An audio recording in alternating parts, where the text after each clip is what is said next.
What happens when you finally kick the bucket, so to speak? Despite our mostly science-grounded views on death these days, it seems many of us believe in life after it. In 2014, UK citizens were polled by The Telegraph, and just under 60% of respondents said they believe some part of us lives on. In the US, still a very Christian nation, Pew Research in 2015 asked people what happened after you die. The survey found that 72% of Americans believed you go to heaven, which was described as a place where people who have led good lives are eternally rewarded. 54% of US adults replied that they believed in hell, which was described as a place where people who have led bad lives and die without being sorry are eternally punished. With that in mind, welcome to this episode of the Infographic Show, What Happens When You Die. Don't forget to subscribe and click the bell button so that you can be part of our notification squad. It seems a lot of people do believe that after death we might be ensconced in some cloud-strewn paradise, or conversely, if we haven't adhered to the ethics prescribed to us by our chosen religion or denomination of that religion,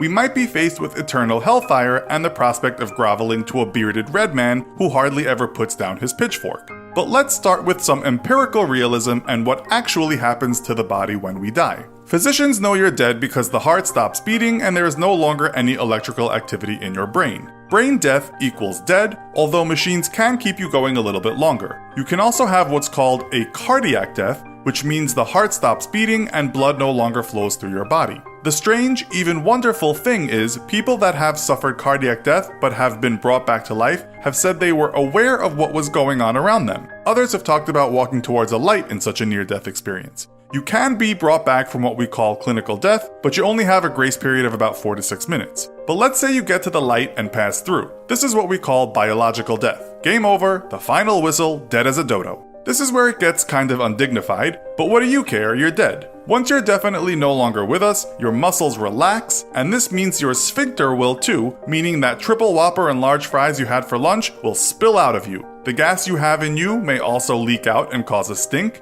The same goes for the pee you've got in your bladder, so dying, not surprisingly, is a bit of a messy affair. And men, you might even ejaculate. As for women, you may give birth after you have died if you were pregnant, which is something called coffin birth. It doesn't happen often though. Instead of pushing, it's the gases in the abdomen that squeeze the newborn into the world. As the body gets rid of what is trapped inside, noises may be emitted from your mouth as air escapes. Nurses and people working close to dead bodies have regularly reported hearing very alive-sounding moans and groans coming from dead bodies. You may twitch, but this doesn't mean there is life in you, these are just muscle contractions. You could also soon get an erection if you died lying on your stomach and the blood flowed down there. All your blood will pool to a certain area of your body. This is called livor mortis, and it's the reason parts of you will have that dark purple color you have seen on TV. These are the lovely things that can happen quite shortly after you go. With no blood flowing through your body, it will begin to cool down, known as algor mortis, or simply death chill.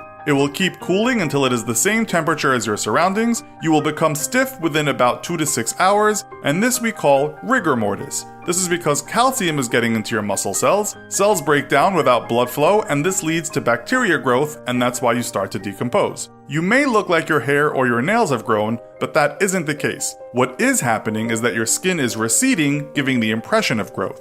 The skin will loosen too, and blisters will appear on the body.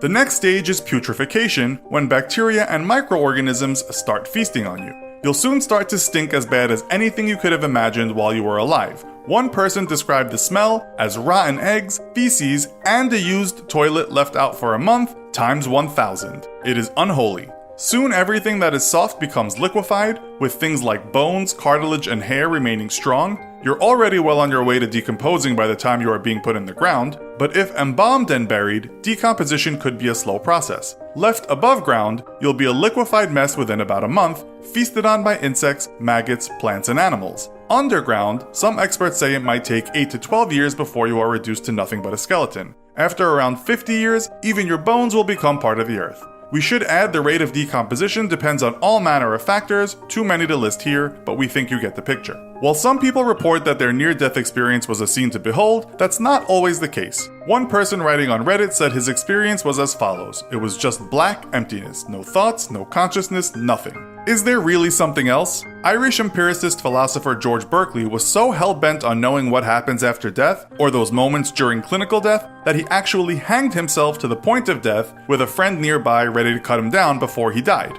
he believed there was something between heaven and earth, perhaps what philosophers have called the ether. The story has become lore in philosophical circles, but it's thought all Berkeley really discovered was that hanging hurts your neck. French philosopher René Descartes believed the soul was separate from the body, as many religions will tell you, and perhaps when we die, something lingers on. Friedrich Nietzsche talked about the concept of eternal recurrence, or eternal return, meaning all existence or energy in the universe has forever and will forever keep repeating itself ad infinitum. You live the same life again and again forever. Now, doesn't that make you want to live well? Here we can make similarities to the Buddhist belief of the Wheel of Samsara, wherein all souls or lives will begin a cycle again after death, except not the same exact life. Something we call reincarnation, which some people say is connected to what we sometimes call déjà vu. Buddhists believe we can end this vicious cycle if we can become truly enlightened, therefore achieving nirvana. Or do we make our way to heaven after our bodies stop working, tipping our cap to St. Peter at the pearly gates, hoping he won't deny us entrance for stealing that candy bar when we went on a school trip to Niagara Falls?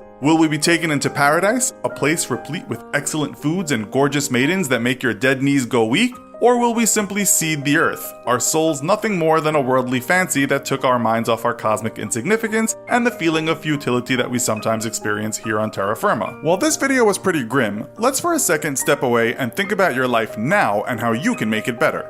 If you are one of the many living people who are running a business or thinking of starting one, you probably need a website. But since we all have limited time on Earth, you don't want to spend too much time figuring out how to set everything up and then keep on worrying about maintenance. We share that mentality, and that's why we love using Squarespace. Squarespace has a huge library of beautiful designer templates so that you can be up and running within minutes. You will never again have to install, patch, or upgrade any components on your websites ever again. If you already have your domain and are hesitating about switching to Squarespace because of that, there's nothing to worry about. You can now transfer your third-party domains to Squarespace. Instead of working with multiple vendors to maintain your online presence, you are able to manage all of your domain and billing settings with Squarespace and take advantage of their easy-to-use DNS interface. Do you hear that? That's Destiny calling, and it says you need a new website, so make it with Squarespace. Check out squarespace.com for a free trial, and when you're ready to launch, go to squarespace.com/infographics to save 10% off your first purchase of a website or domain.